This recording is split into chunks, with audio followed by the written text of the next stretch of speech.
Welcome to the launch of the Nordic Communications Report 2021, Current and Future Trends in Norway, Denmark, Finland, and Sweden. This webinar is hosted by the Nordic Alliance for Communication and Management, or NORA for short. My name is Dennis Larsson. I'm a practice fellow at NORA, a board member at the European Association of Communication Directors, and a management advisor by day.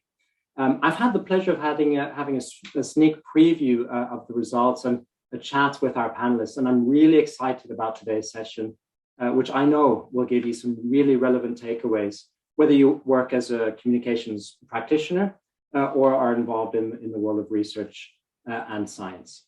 So let's get underway. A few points of housekeeping up front as we get started here.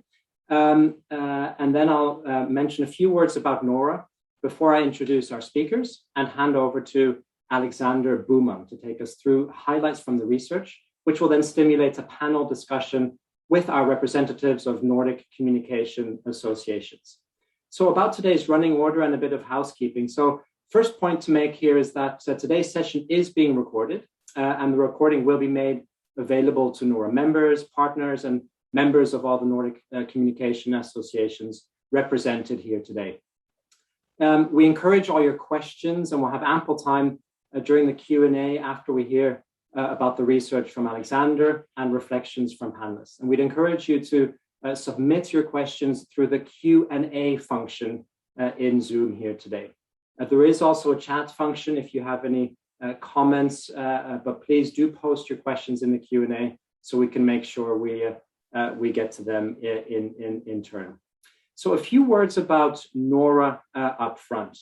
Now, the Nordic Alliance for Communication and Management brings together leading communication executives with researchers in communication and in management fields from various countries in the Nordic region, Norway, Finland, Sweden, and Denmark.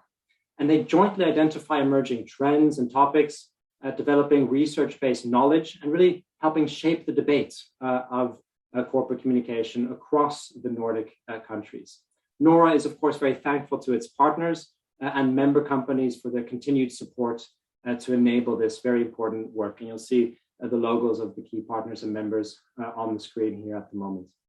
Please do visit the website or reach out to us directly if you'd like to learn anything else or even explore how you and your organization could get involved in this work.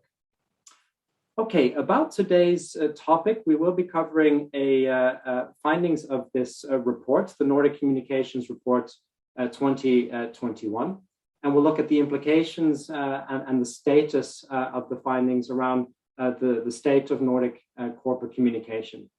The full report is available on the website. You see that on the screen there, bi.edu/NORA.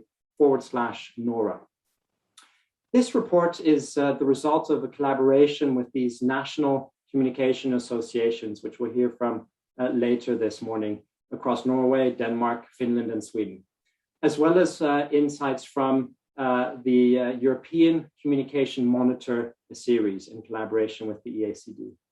And it's great because this is really the first ever pan-Nordic study of the communication field. And it really sheds light on current trends and future developments in the field of corporate communication. We'll cover many of these topics here today, including the digitalization of communication, the changing role of professional communicators, the emerging role of CommTech and various uses of video conferencing technology as we're using here today. We'll also look a little bit at the salary structures among professionals in the Nordics. And the Nordic results are compared and across the different countries in the region and also benchmarked against the rest of Europe.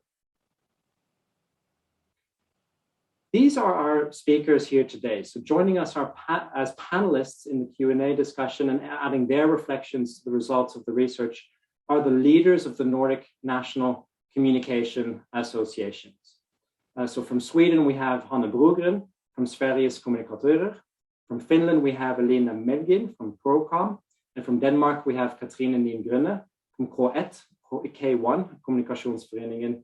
And in Norway, we have Therese Manus from the Norwegian Communication Association, Kommunikasjonsforeningen. And she's joined in the studio with Alexander Buman at BI School of Management here in Oslo. I'll introduce each of the panelists in a little bit more detail during the panel discussion.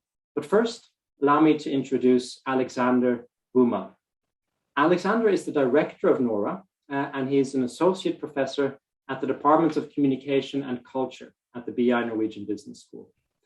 Alexander is really a prolific researcher with numerous publications in accredited journals covering topics at the intersection between communication, digital technology, and management.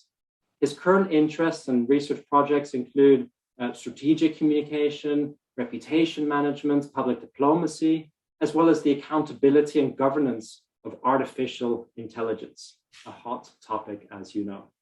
I've personally come to know Alexander as one of those rare breeds of academics who know how to make their complex thinking and research really relevant to practitioners. And I'm personally truly grateful for his patience and taking me along his journey, and excited about continuing to work together with him, especially in my passion, which is bridging science to practice, which is, of course, what today is all about. So Alexander, over to you on the research report and the key insights from what you've uncovered. Thank you, Dennis. And thank you for the too kind introduction there. And thank you all who have joined us live here today. Welcome to our webinar on the Nordic Communications Report. Before I go into some of the key findings here, I would like to make a few remarks on the method and sample that this research is based on.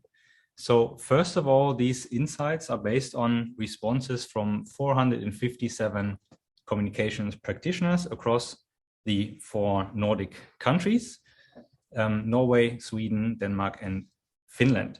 We also have a strong majority of fairly senior communicators, so of communication leaders, team leaders, or even communication directors in the sample, with close to 80% of them having a tenure of at least 10 years in the field. So there's some strong seniority in the sample.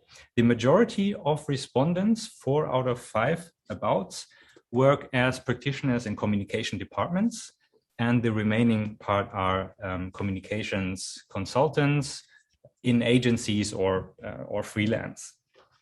The whole study was really compiled and conducted in collaboration with the European Communication Monitor, meaning that we can use this as an opportunity to really benchmark the Nordic region against European averages. And we will also from time to time take a look at intra-Nordic comparisons. However, here we have to be a little bit more careful with interpreting the results, as we have quite differing response rates across these 4 countries.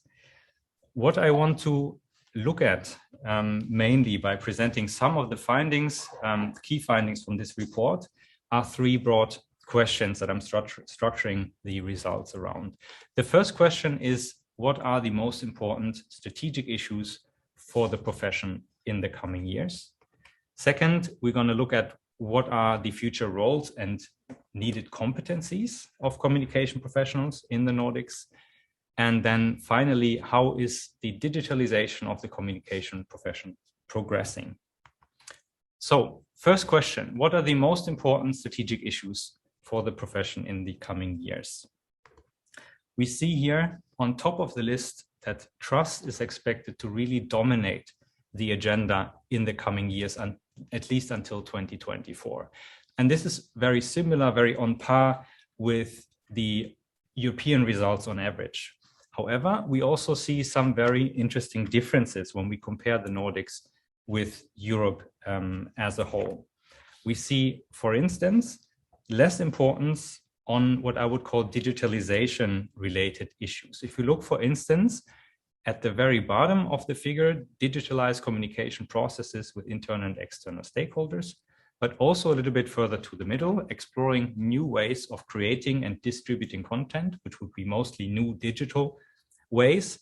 They rank significantly lower in the Nordics than in the rest of Europe, which could speak to the already progressed digital maturity in this region. The other and even more interesting finding here is what what else is on top of the list here, right? And there we see a somewhat an emphasis of Nordic practitioners towards what I would call organization internal issues. So look at the top of the list, linking business strategy with communication, a key managerial challenge in the field, and then also advising and coaching executives and other co-workers in the organization in communicative issues.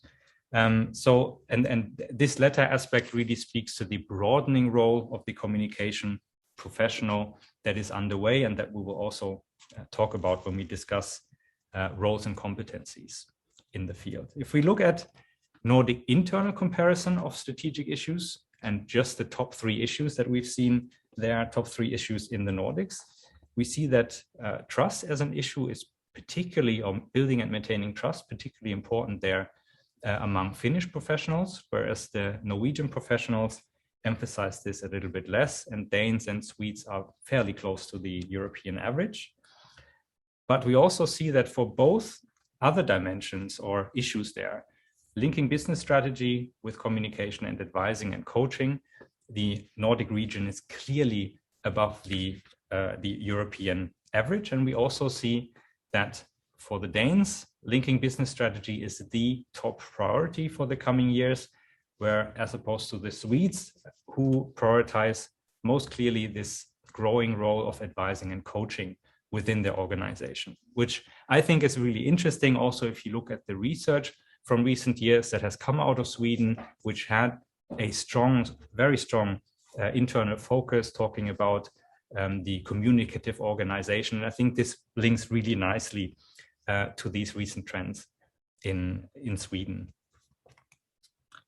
Coming to our second question, we want to look at what are future roles and needs and needed competencies of communication professionals. And when we look at roles and competencies, we can do so based on recent research that distinguishes for communicators and communication leaders these 5 broad roles that they can fulfill in their daily work. The communicator and ambassador role are very close to the traditional sort of outward bound communicative activities of professionals. Think for communicator, think about campaigns. For ambassador, think about actively propelling strategy, discussing it with key stakeholders and enacting strategy on behalf of the organization. The coach and advisor role, on the other hand, are more inbound roles. The coach would be a more operational help to colleagues, to middle managers, but also senior managers on how to communicate better, what to communicate about, and really offer training in this regard. Whereas the advisor role is a lot more strategic. So this is the communicator that feeds communicative expertise into top-level strategic decision-making. What is going on in the environment of the organization, using communicative insights really to shape emerging strategy in organizations. And finally, the manager role then has to do with everything operational involved in actually running the communication function or department or agency. So for these 5 roles, what we will do is we look at 2 things. We will look at role enactment, and that is the question of to what degree do practitioners actually spend their time with practicing these roles? How much time do they spend with them? And the question of role competencies is how well equipped do practitioners feel in enacting these? How well trained do they feel to realize these different roles? So first, looking at role enactment, we can see that across all Nordics, there is a relative importance of this coach role, this operational trainer of colleagues internally in all things communication, where across all Nordics, there's a fairly stable score and fairly close to the European average. We also see that Finns tend to place or emphasize a lot the communicator role in their daily work. And interestingly, we also see that the Danes, who have such a high priority on this strategic issue of linking business or organizational level strategy with communication, which is a key managerial task, that they report to spend very little time actually with these kinds of managerial operational tasks. So another thing that I want to comment on here when we look at this figure is that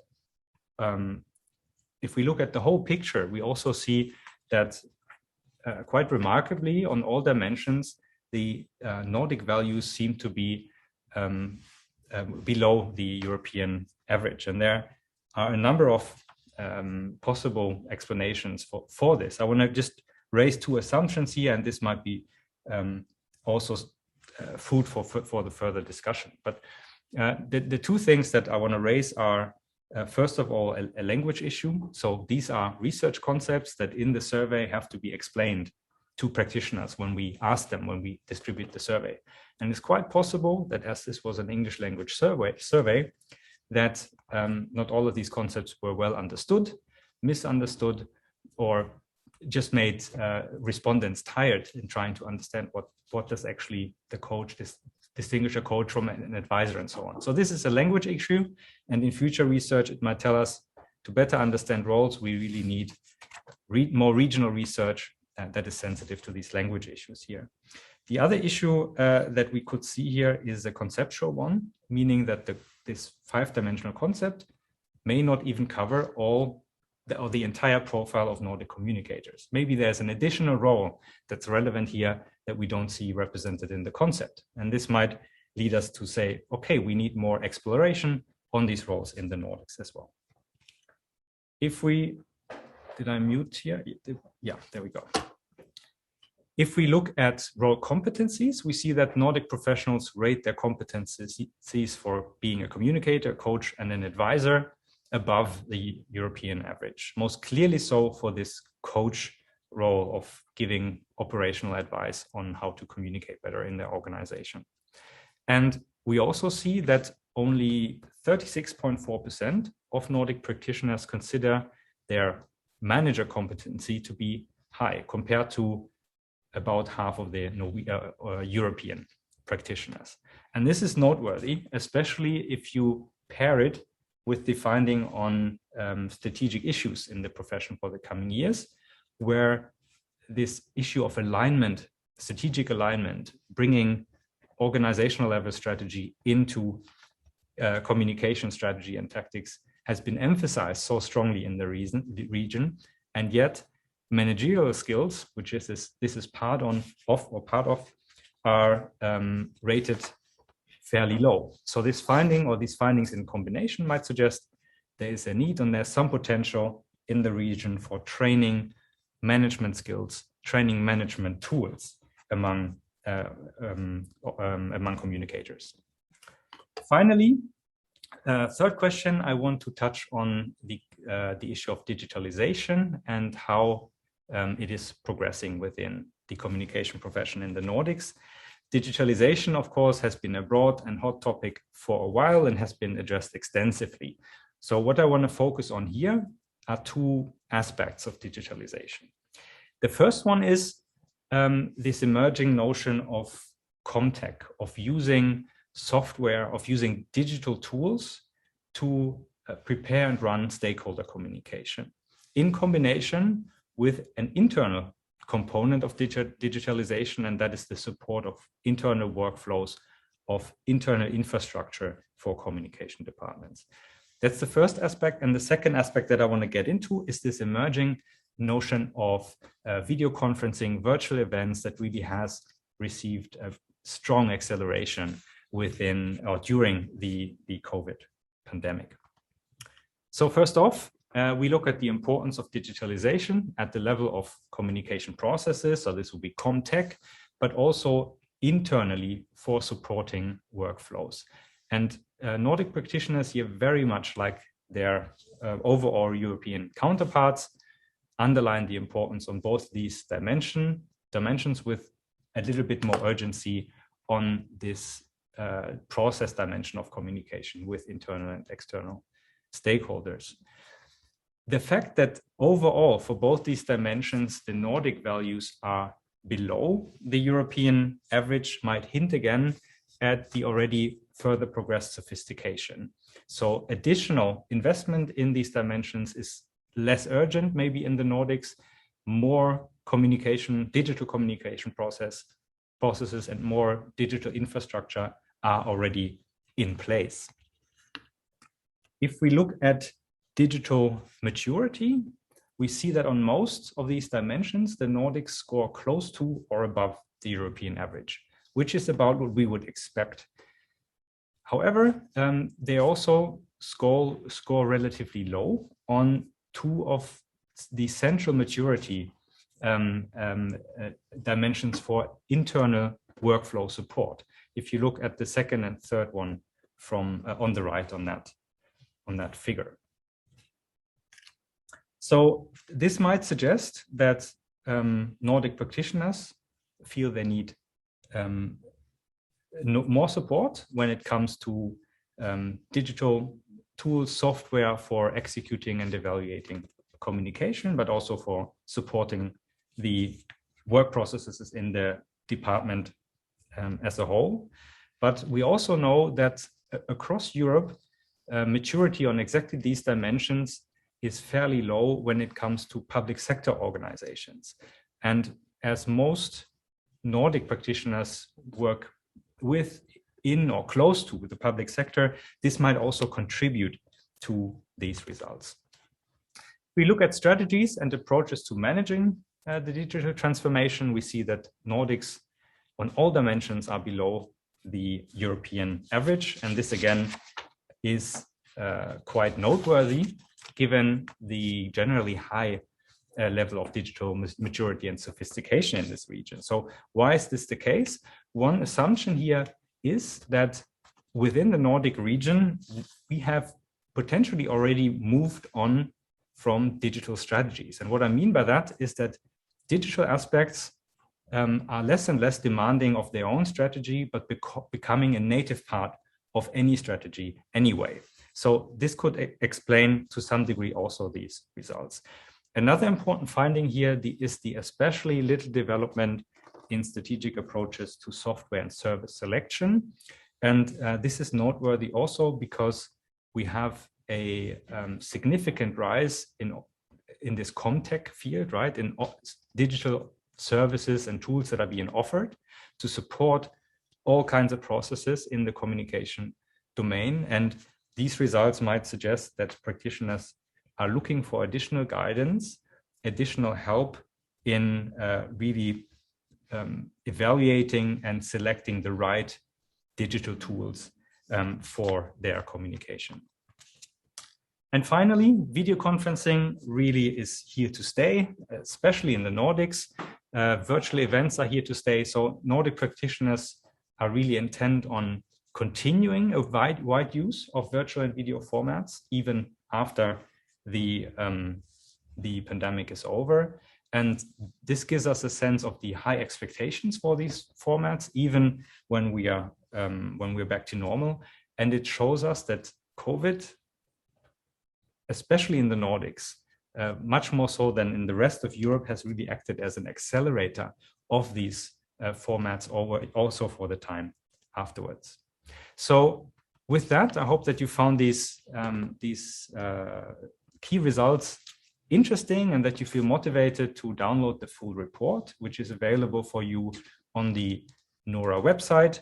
And you can dig deeper into the results and explore the results. And you are certainly welcome to contact any of also the national NORA partners and researchers to discuss these results and to engage with us about them. I also would like to ask you all to stay close to the network and potentially also participate and help us with future studies to really support the regional development across the Nordics in the communication field. So with that, I look very much forward to the comments from the practitioner experts here with us today and the following discussion. Back to you, Dennis.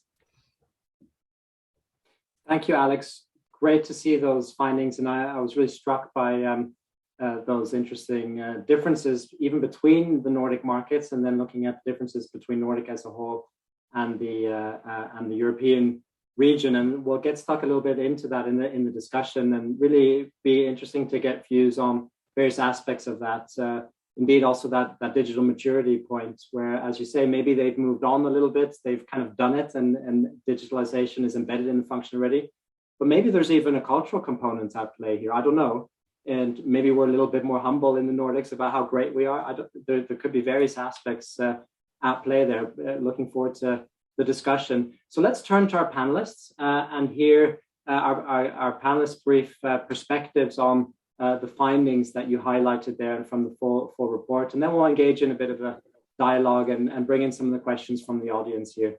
Do remember to post your questions. We have a few coming in already in the Q&A function, and we'll try to get everything covered in the Q&A. But first, let's start with one of our first panelists, who is Hanna Brogren from Sweden.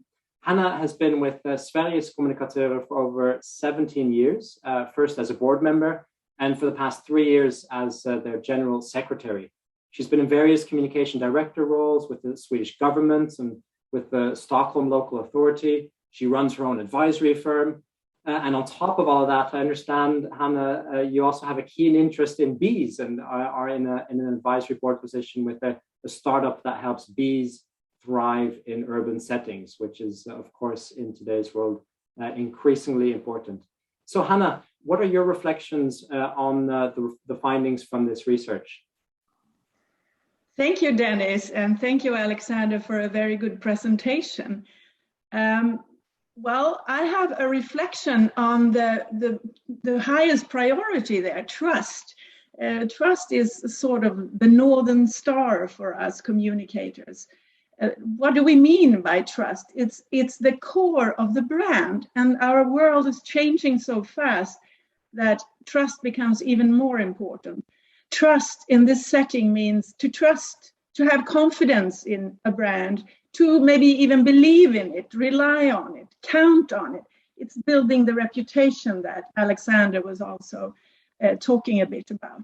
And trust comes down to the importance both for NGOs, which thrive and live off trust, but also for businesses and for public authorities or public communication departments. If we look at the business sector, for instance, to begin with, we see today that both products and services are more and more generic. So the brand becomes much more important in order to differentiate the products and services. And then the narrative of that whole organization need to be cohesive. And hence, the goal is for all of the communicative efforts to build that trust. And we can see that both in business sector and in public sector, that internal communication become more important. Employees are more regarded as stakeholders in both sectors.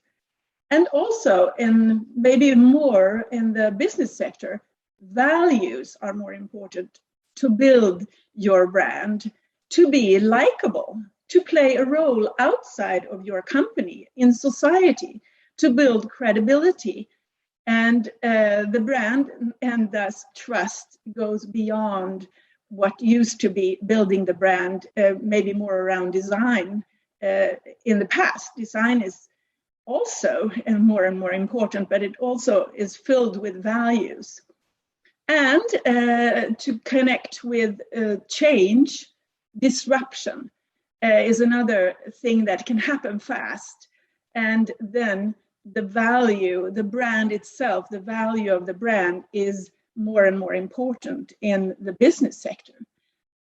If we go to the public sector and think a little bit about the meaning of trust for communicators, well, we can use the pandemic as a relevant example of seeing how trust plays an important role. Internal communication within public sector was vital during the pandemic because the change itself had to happen within the organizations to fight the spread of COVID started within our public sector organizations.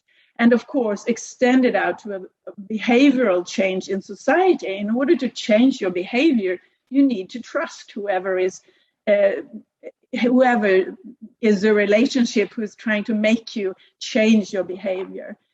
Then came the vaccine and the behavioral change, even more so, perhaps built on trust. And you could also see in both of these instances fighting fake news or fighting disinformation, you need to have trust. And in the public sector, trust goes beyond the organization or the agency itself as well, because it's a bigger issue. It comes down to actually how we build our democracies. For all public agencies need to address the public trust. And for the public sector, I would say another instance of internal communication become very important to build in regards to trust, and is being a well-reputed employer. You cannot compete with salaries as you can perhaps in the business sector. So to have a good reputation, to be trusted, it becomes a very important part of it. And as I said in the beginning, trust is the main goal, and I think it should be. It also comes with inclusion in our quite diversified society, transparency, which we have constitutional rights in the Scandinavian or Nordic countries that allows us a transparency that if it's communicated and used right, is also going to make trust more not just important, but also we can trust our societies since we're being more transparent. And that kind of gives me the way to give the or leave over to Elina, who I think will address the issue of making communication strategy go along with the business or the main strategy for the company or the organization. Thank you so much, Hannah. And I'd encourage the audience to reflect on this, because I think we as communicators have a very important role, whether it's the business sector or the public sector, to ensure that what we communicate actually leads to trust and trustworthy relationships, and indeed helps nudge our audiences to take relevant action, if not at least have trustworthy information. So I think that's a very topical point you raised there, and I look forward to getting a little bit into the discussion there. Let's turn to Finland then. This is starting to sound like a Eurovision song contest over to Finland. And we'll hear from Elina Melgin, who is the CEO of ProCom, which is the Finnish Association of Communication Professionals. Elina has been with ProCom for over 16 years, and she's worked in communication leadership roles at Nokia, at various Finnish art institutions. She's a prolific blogger and an artist even, and she also teaches at the Turku University on the history of political communication. So Elina, over to you. Thank you all. My commenting concerns linking business strategy to communications with analytics and a little bit of salaries, which is included in the report. You can have a look later to that. Linking business strategy to communications is a very complicated area. We have many measurement tools in communications, and still we find it very difficult to prove where there is a link for real business. Why? Because we operate in communications on intangible capital, but top leaders operate on tangible capital.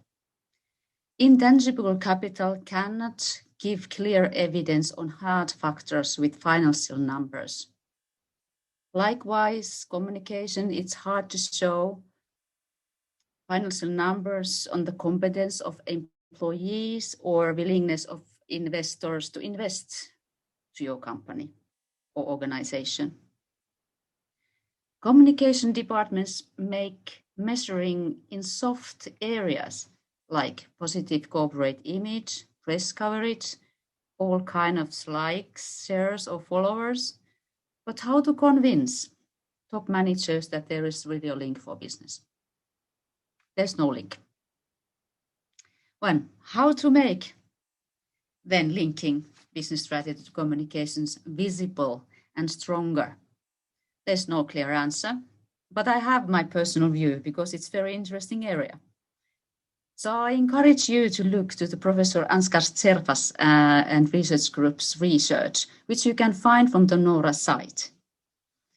There's a communication value circle that combines all the areas we are tackling in the communications, this intangible capital. We have to coach and advise and negotiate with top leaders so that they understand what communications is all about. On the other hand, we need ourselves be flexible in trying to think what the other top leaders think in their organizations. How do they value their own corporate value? We cannot stay being storytellers, sorry.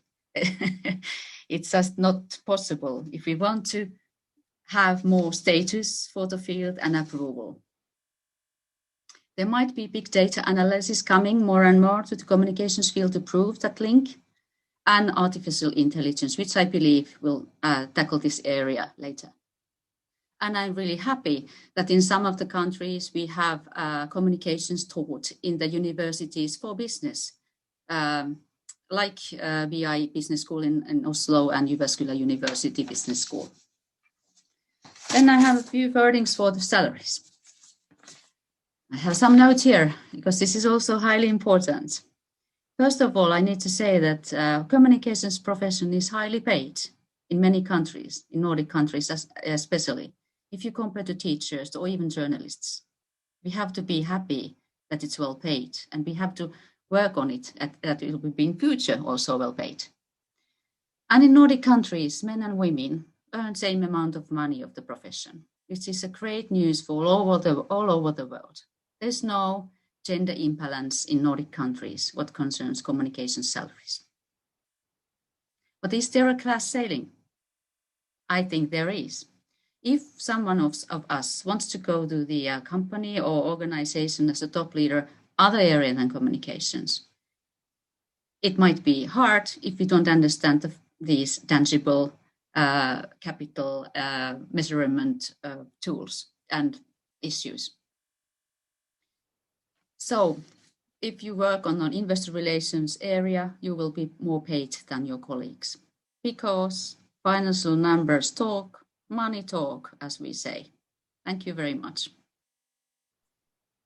Thank you, Elina, for your reflections, and I'm sure our audience has a lot to think about there, and indeed questions coming in. I certainly do see this trend of the profession becoming more tangible and even being able to demonstrate impact, not only output of corporate communication activities, and gaining attention also in C-suites and boards. You know, when I speak to top boards of major companies across the region, I do see an increasing recognition and interest in things like brand value, in things like reputation, all stewarded and managed and led by corporate communicators. So I'm very much encouraged, like you, about where this is heading, and including the point on the salary balance being quite favorable in general. We all like to complain, but indeed, when you put it that way, we don't have that much to complain about. So thank you very much, Elina.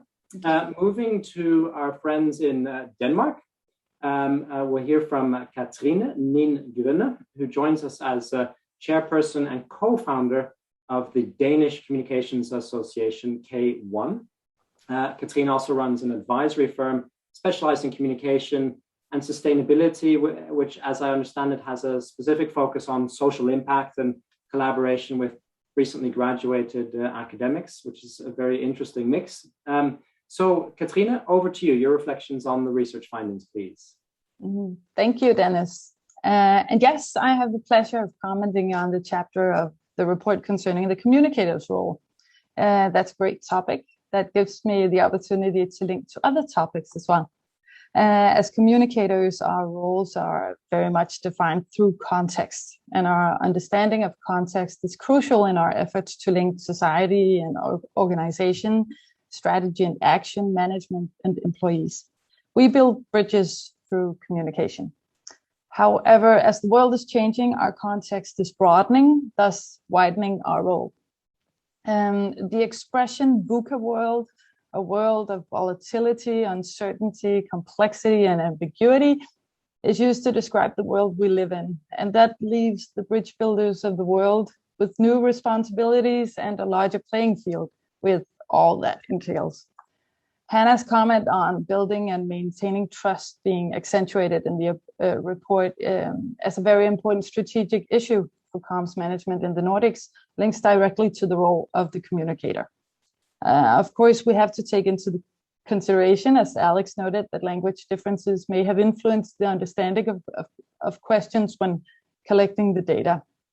Nevertheless, the report shows that in rating our competencies of as communication practitioners, an emphasis in the Nordics is on acting as a communicator, coach, and advisor, roles that draw on the ability to build rapport, build relationships, collaborate, give feedback, be encouraging, adapting to the language of others, and be trustworthy. Thus, the report shows that trust is a strategic goal as well as a tool we apply in our work.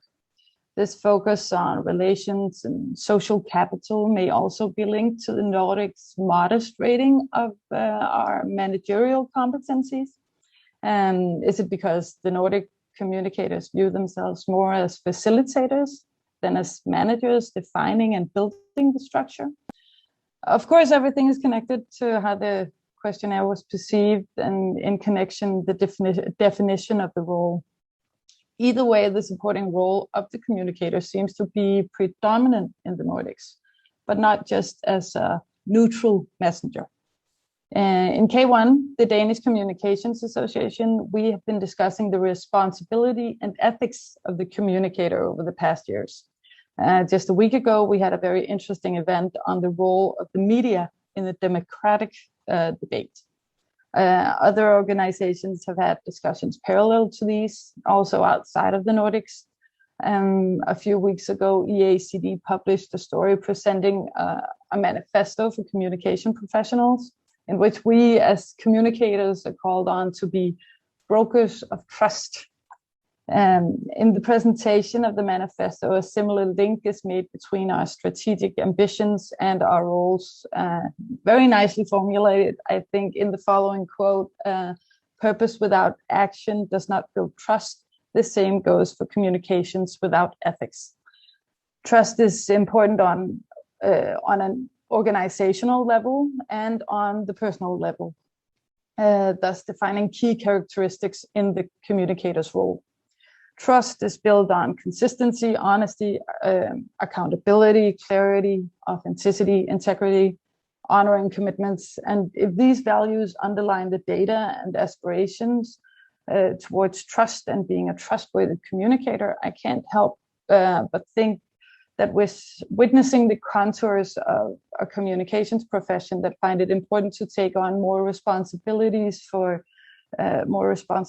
the messages we support, the channels we apply, and the companies we serve. Society in general has become a key stakeholder, and the communicator has a strong voice in developing the world.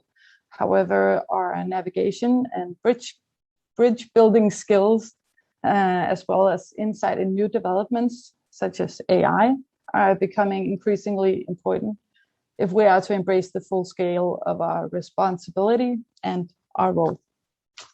So, thank you. A lot there, Katrina. Thank you very much. We'll quickly move on so we can pick up some of your points here in the discussion as well.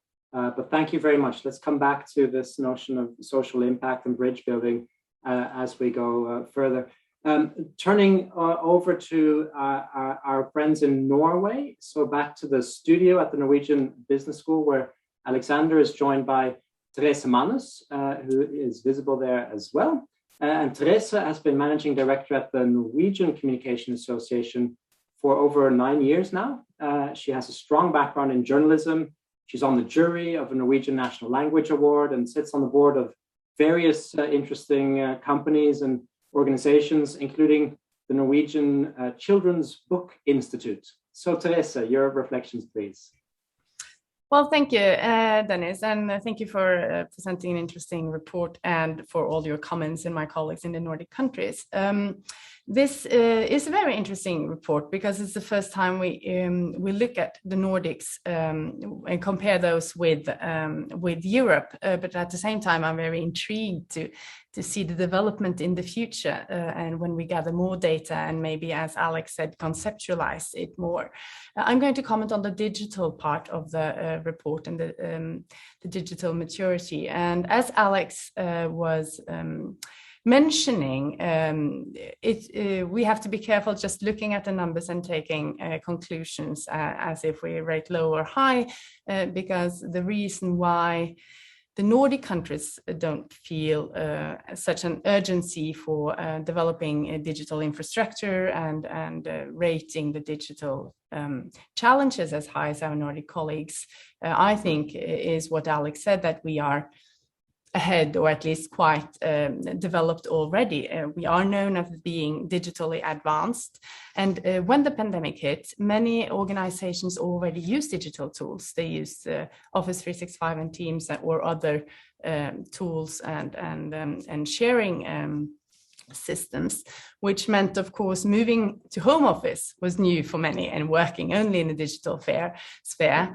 But we quite quickly adapted, and what came maybe the most important challenging was the internal communication in the digital sphere, more maybe than the external, because we have been using external digital channels for external communications for years already. But the importance then for all the other leaders in the organization to become a good communicator in the digital sphere was something that at least our members have reported back, that suddenly was a high need of this coaching and advising and training role of making the other managers being good communicators and being able to use these digital tools for collaborating. But one of the problems maybe that we should take, or not problems, but the communicators are the ears and the eyes of the organizations.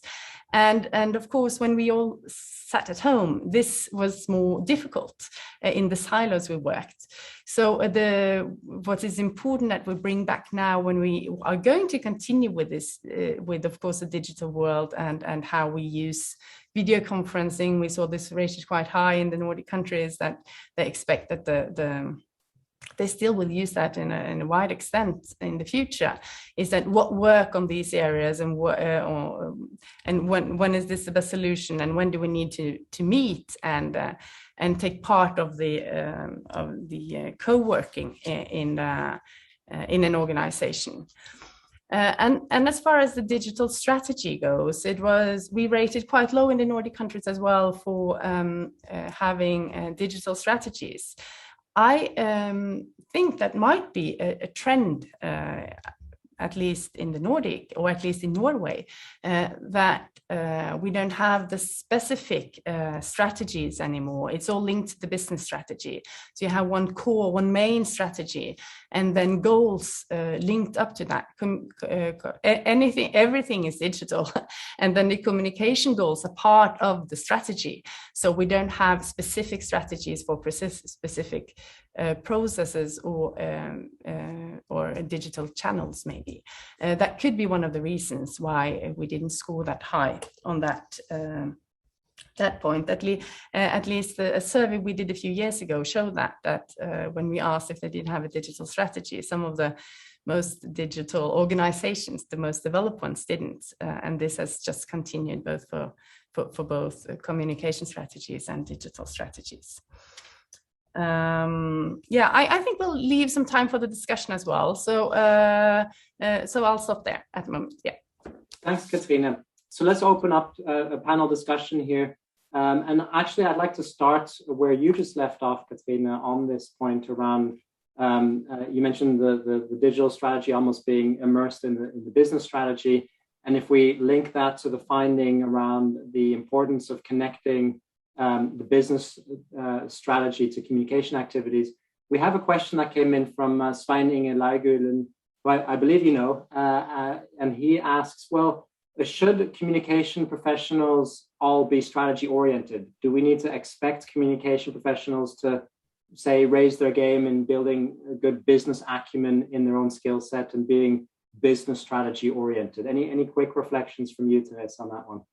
Yeah, actually, a colleague in the governmental communication department said that we need the strategic heads with the digital hands, and I think that's quite a good expression, because I think we all communicators need to understand strategy, and they need to be able to think in a strategic way in everything they do. But at the same time, we will still need the operational hands. We will still need communicators to do the actual groundwork, but they have to have an understanding on how this impact the business strategy and the main goal. So we need both, but we do definitely need to be even more strategic than we are today. Of course. Okay, great. Alexandra, any quick reflections before I hand over to Hannah? Yes, just wanted to bring in one additional idea or concept here, and that is that of alignment. So the whole challenge in bringing top level strategy into communication goals, but also then down to the tactical level, is one of alignment. And for alignment, you need really all hands on deck. Everybody is involved, right, along the whole chain. And one area where I think many communication practitioners feel quite strongly where they need their strategic mindset is in assessing all these new KPIs, indicators, and measures that are popping up around their work. So evidence-based practice is something that's coming more and more, right? This is already here, but that's one of the major trends. And everybody down to the most operational minuscule task should understand their KPIs, and they should understand how they're evaluating, how their work is evaluating, and how these measures show the value of their work. And that's why I'm very glad also Elina, I think, managed the communication value circle. Concepts like this, right? Understanding, first of all, the value of communication at the organizational level, and then making the link to every single activity that you take, and the measures that you use to evaluate is important for everyone in the organization. Make it more tangible as part of the business process, not as a standalone. Great. Okay, Hannah, reflections from you on this discussion? Well, I really like Therese's strategic mindset and digital hands, but you set the strategy, and the strategy is sort of set over time. You don't change strategy every day, so you have to sort of navigate towards strategy with all these day-to-day issues. So the issues themselves might not be perceived as very strategic, but they play a role in the strategy. And to connect the brains with feeling that you are part of a strategy, this also aligns with the strategy. I think that's an important internal communication within the communication department. Sometimes, the shoemakers' children have the worst shoes, or what, that's a Swedish saying. That within the communication department, or within everybody who works with communication, we have also show what we think about how different activities align with strategy. Great, yeah. So alignment, integration into the business strategy, and with that, I think comes, as Katrina was saying, this notion of being clear on what is our role as communicators, being bridge builders into topical issues that are at play in society. And we had a question come in on this particular point as well, saying, look, sometimes we might be focused on tangible outcomes and outputs as communicators, but often what we do is, by its very nature, intangible. So is it okay, and is it not fine that as communicators we also focus on behavioral change, building knowledge into audiences, and nudging through also emotional levers. And as Katrina was mentioning, we're in this VUCA world, everything's changing. There are big societal issues that need to be addressed. I'd be interested in reflections, maybe from Elina or Katrina on this, around how relevant is it for communicators always to focus on these big external issues that come from society, and to have a clear view on them, and to leverage their corporate communications to address those big societal topics. Maybe Katrina first, a few words on that. Well, I think it's quite important that communicators can do almost everything. We need to have a very wide repertoire to navigate everything if we want to see ourselves as advisors and being the both intangible and tangible bridge builders between strategy and society. And the world is just getting smaller, and everybody has to navigate in it. And I think we can have an important role in exactly that. I hope that's sort of a question. And turning back to this concept of trust, I wanted to turn to Elina briefly on this, because as one of our attendees pointed out, Finns tend to place a very high value on maintaining and building trust as one of the research findings. And they were wondering whether this was a cultural phenomenon, or what's different in Finland in other countries. And then maybe Hannah can add some reflections from a Swedish perspective, because Hannah, as you were saying, it's so important, especially for public authorities in times of COVID, to be trustworthy. And I think we'd all be interested in hearing a little bit from the Swedish perspective around how the pandemic was handled, what could have been done differently communicatively from that perspective. So maybe Elina first. Thank you. I've been in this communication business for 35 years. So long we have to explain what the communications is. We are not there yet. So I think that I will come back to the issue of trust, but I want to reflect on this showcase of tangible, intangible. It's a very difficult word, even communications. People don't really understand what communications is. But luckily, we have had this pandemic period, and now it's very understandable in the society what is fact-based communications. So it's the best showcase for us, actually. And the other reflection concerns this trust.